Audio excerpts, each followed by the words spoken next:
Já, verið velkomin í Game TV. Ástæðan fyrir að við erum komin í þessa múnderingu, ég og Tryggvi. Og höfum aldrei verið jafn sexy. Aldrei, held ég að sé óvægt að segja. En ástæðan svo að það er að koma ný Men in Black mynd, Men in Black International, sem er svona svolítið reboot á þessari seríu. Og þar er Chris Hemsworth í aðalhlutverki. Ásamt Tessa Thompson og Liam Neeson og þetta er rosalega kastið. Þannig að það er auðvitað að í þessu þá er ég Chris Hemsworth og þú ert Liam Neeson. Boom! Það er þetta hárrétt. Hvað ertu með þetta með? Wow, bara alvöru. Þetta er reyndar eitthvað það mest töff sem ég hef nokkurn tíma verið með í hendinni. Það er það. Ég hef líka meina góða. Múk! Já, ég meina hann er kannski lítil en þú veist hvað það er sagt með menn með lítil en skilvirk. Það er það sem segir alltaf. Já, það er þetta hárrétt. Það er rétt. Það er saga lífsmins. Heyrðu, en allavega, að tilefni því að þessi Men in Black mynd er að koma út, þá ætlum við að renna þessi yfir sögu Men in Black tölvuleikina. Því við erum Game TV og getum tengt þetta þar saman. Og svo hér síðar í innslaginu ætlum við að gefa miða á myndina, þannig að þetta verður hörku Men in Black innslag. En sko, saga Men in Black leikina, hún hófst árið 1997, sem kom bara út leikur Men in Black The Game og ég held að það verið svipa leiti bara á myndin sjálf. Men in Black The Game, ok. Já, þetta var ekkert verið að flækja þetta. Þetta var leikur, hann kom fyrst út á Windows 95. Hver man ekki eftir Windows 95 maður? Ég maður reyndar alveg eftir Windows 95, geggjað. Það er rosalegt.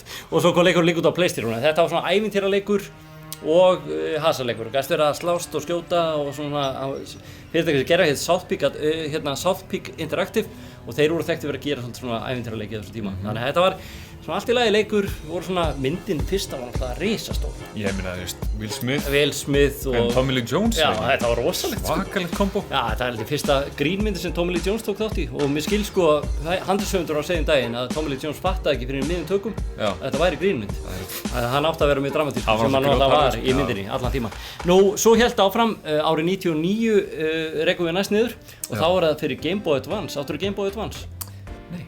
Er það ekki? Nei, ég átti ekki. En þá kom leikurinn Men in Black The Series en hann er ekki byggður á mynd, heldur hann byggður á teiknimyndaseríum sem kom út, en það er þetta allt upprunni úr svona hasablöðum, Men in Black og hann kom út á Game Boy Advance og gerði bara á eftir þessa sjónvarpsseríu sem kom út.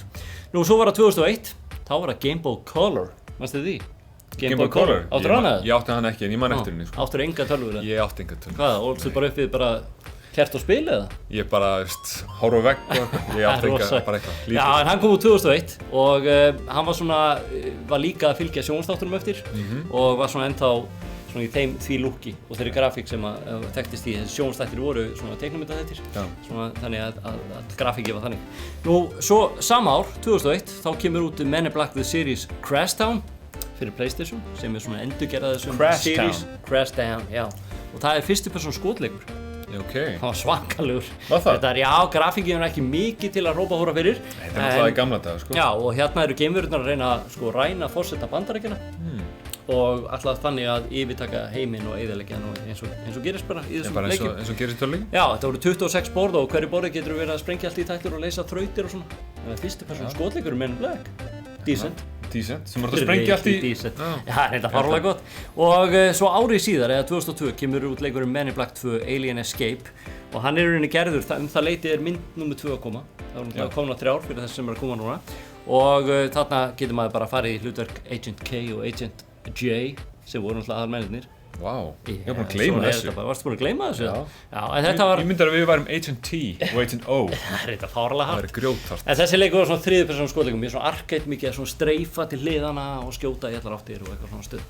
Þannig að hann var góður.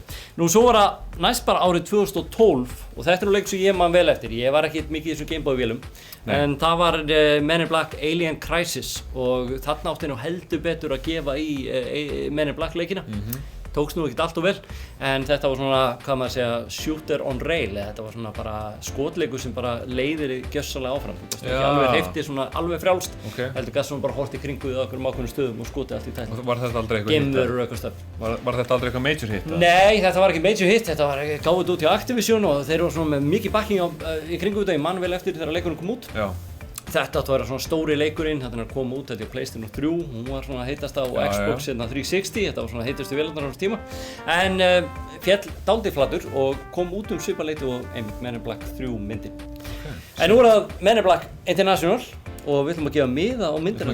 Já, þannig að þið getið bara tekið hérna, ef við erum að horfa á þetta á Facebook, bara skrifa hérna undir.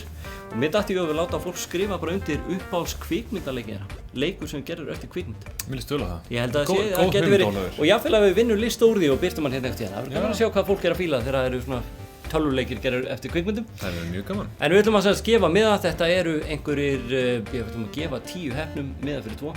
Þannig að þetta verður 20 miðar. Það er mjög gott. Það verður bara Game TV stuð á Men in Black International. Þannig ef ég myndi vinna þá get ég boðið engum. Já, nákvæmlega. Þér. Já, nákvæmlega. En ég held að við bara endum þetta með viðandi hætti. Það er að setja gleraugun, þú veist hvað gerist þá. Það er alvöru Men in Black. Þú veist hvað gerist þá þegar maður setur gleraugun. Þú veit bara almennilega sólgleru. Tryggvi í alvöru.